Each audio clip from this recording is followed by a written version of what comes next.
So, hi, I'm KB with Nerdophiles. How are you both?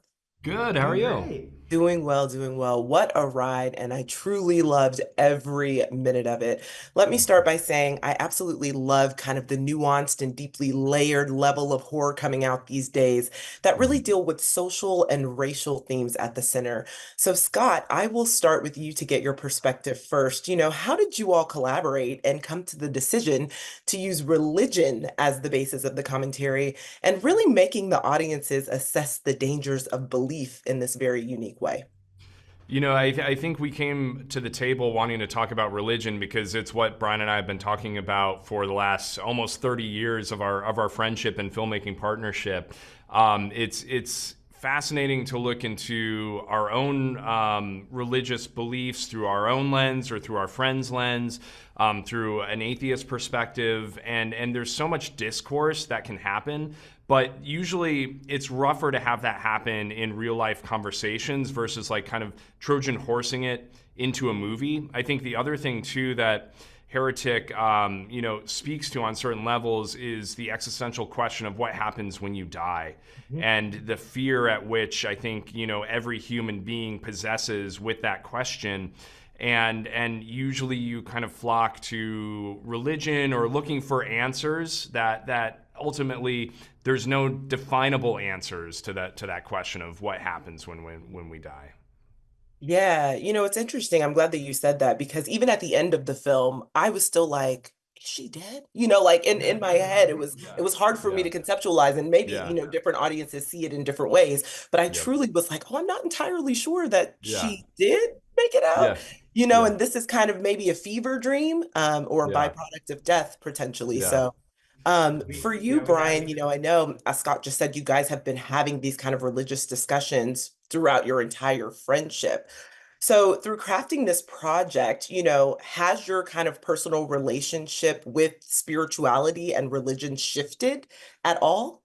Oh, of course. Yeah. I mean, yeah, we started writing this project about 10 years ago, and we got to the point where the sister missionaries sit down and meet Mr. Reed, and we realized that there was a whole well of knowledge we didn't have.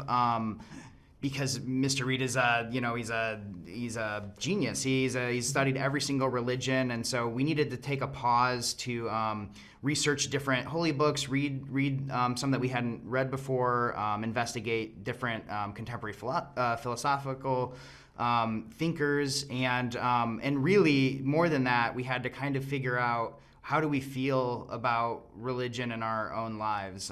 We were both raised as I guess you could consider it vague Christian. But over the years, you marry into families that believe something different. We've collected friends, I think, from every single different faith and atheists as well, and it's all interesting to us. And I think as writers, our job is to have empathy and put ourselves in other people's shoes and understand their perspectives. And it's a constantly evolving thing. I think the movie is born of our fear of death and our fear of what happens when you die. But I think the older we get, perhaps the more we enjoy the great mystery of what happens when you die. I think we're trying to come to terms with the beauty and the mystery and not knowing. Well, I love that you say that because truly, I will say that there are some really great details and very small moments that landed with me specifically, but I know it lands with audiences, kind of broadly who may have had similar religious experiences at one point or another. And I appreciate that you guys did so much heavy lifting on the background because, Mr. Reed is brilliant. You're right. Like he is very, very smart, but he's done the work. And so I think that's one of the reasons that like audiences are going to be like, oh, well, now maybe I can think of these things in this way Yep. because he does make some very credible and very valid points, even though he is a sociopath, which is Yeah. like Yeah. wild Yeah. for for us to conceptualize, I think. Yeah. Yeah. Yeah, no, that Yeah. was the fun.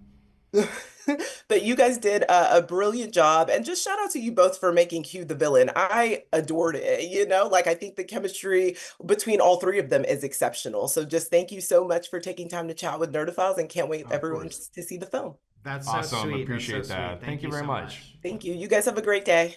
Thanks. You You too. too.